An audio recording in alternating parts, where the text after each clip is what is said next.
Welcome everybody. Thank you for joining me today. My name is Wendy Sod and you are watching the Sodcast. So today I have two little episodes for you today. I'm going to combine together. Not quite long enough to make two separate videos on their own, so I'm going to combine them. So let's get right into it. So the first case I have for you today is the case and legend of the Hooker brothers from New London, Ohio. And yes, that is my hometown, and I feel like they're out there just hacking people up, spitting them out. Anyway, the Hooker brothers, Joseph and Edward Hooker, came to New London in the 1960s. When they got there, they purchased 80 acres of land on the outskirts of New London and had a little farmhouse sitting on it, and they just lived there with their dog, you know, this unremarkable people. But I think that them being newcomers to this little town and able to purchase the amount of land that they did, that people kind of right off the rip assume that these dudes had some money. Whether they did or not, I don't know. But so the story goes that the city began to look for a plot of land to put their reservoir on. And the ideal location for that would have been smack dab in the middle of the Hooker brothers' land. Now, the Hooker brothers were not having it. They said, hells no, you ain't getting my land. You just keep on moving, you ain't getting her. So, a court battle ensues, okay? Because they were not given an inch. So this court battle begins, and it goes on for years, and they're fighting it tooth and nail. But in the end, they lost the case, and they were awarded $80,000 for the property and told that they had to leave. So let's go up to 1974. The court case was done and over with, and they should have been working on moving out. But it didn't appear that they were. They became very bitter people after this, and they became recluses. They didn't leave their house. They put up barbed wire around the house, threatened to kill anyone who stepped on the property. Look out, newspaper boy. Scary shit. They didn't socialize anymore. I mean, they just stayed to themselves. They were mad. They were pissed off little dudes, okay? So they're just living their quiet lives. And, you know, these rumors really started to pick up after this, because the rumor was that they got this $80,000 from this deal. And they knew that the Hooker brothers, being recluses like they were and not trusting, and they didn't trust banks. So they knew that they didn't put this money in the bank. So what else would people think? The money's in the house, right? Okay, so one night, Mr. Jerry Crawford and Thomas Hedges are sitting on up to the Eagles Club, smashing back a few beers, thinking, hey, you know what? Let's go on out there and see if we can't get us some monies. Okay, so these two fellas truck on out to the property, and they're met by the Hooker brothers' dog, and they shoot the dog in the chest with a bow and arrow so that the dog doesn't start barking and alert the brothers that they're there. They enter the house and immediately shoot and kill both brothers. Now, they begin to search the house. They're tearing this house up. They end up finding right around $5,000, and they leave with 5 guns. Now they bolt, okay? And the next morning, a friend of the Hooker brothers comes by the house about 11 a.m., and he enters the house after they didn't answer the door, and he finds both brothers dead. Now, at that time, the police come in. They start to do their investigation, try to figure out, you know, what happened. And they, during this search, find $2,000 taped underneath the kitchen table. They find another $2,000 in various places throughout the house, hidden, taped under other furniture, under the floorboards. But they didn't find $80,000.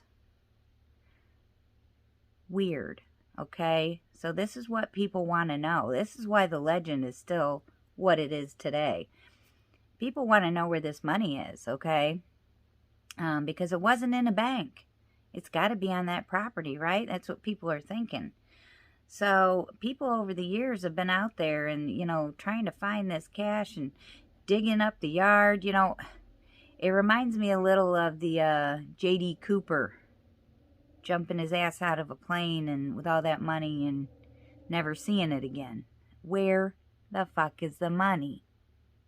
So it didn't take them long to figure out who the two suspects were in this case, and they, I believe, the next day arrested Jerry Crawford. The other guy, Thomas Hedges, was on the run for 4 days. I think he bolted up to Chicago. But they were running around bragging about this, so it was no secret who done it, right?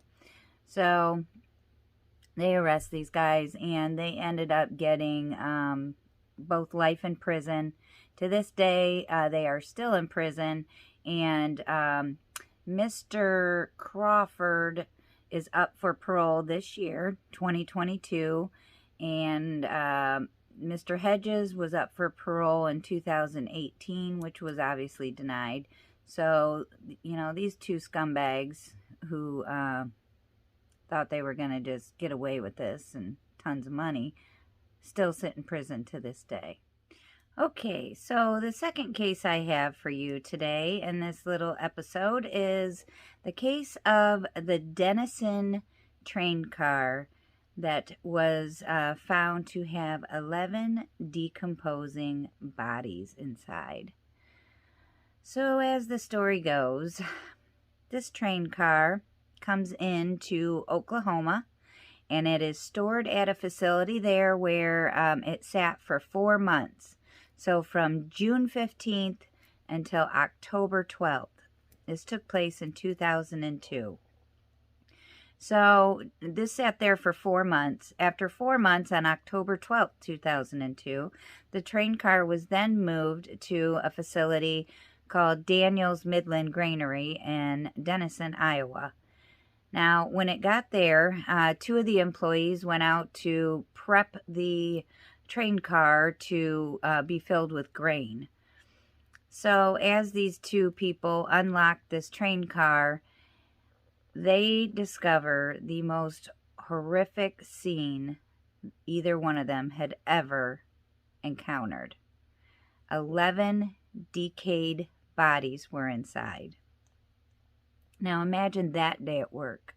I'm a nurse. I thought I had shitty days at work. I mean, can't even imagine. So anyway, these guys find these bodies, and as it turns out, these 11 people inside were so decomposed that they were unable to even determine the sex, age, or race of any of these people initially. And I was unable to find really if they have identified all the bodies or not. I could only find one body that they did identify.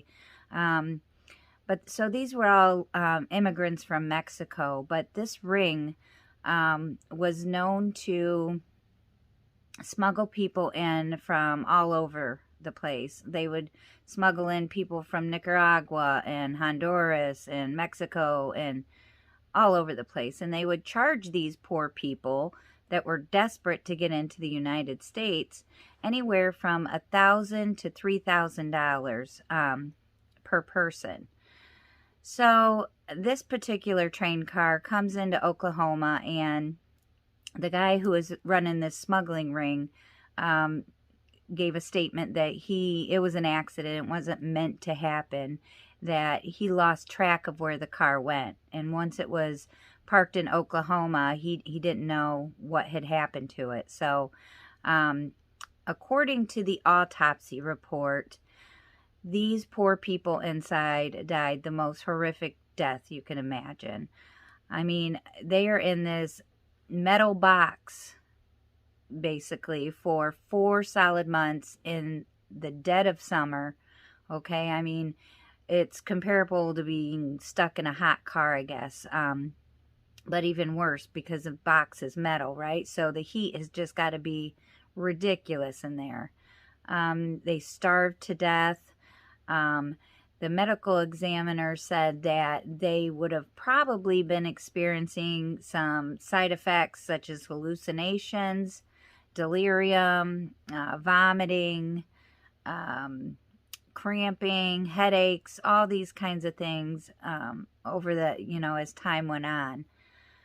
So they ended up doing a large investigation, and it turns out that Juan Fernando, aka Lacia Cedillo, I'm probably slaying that word.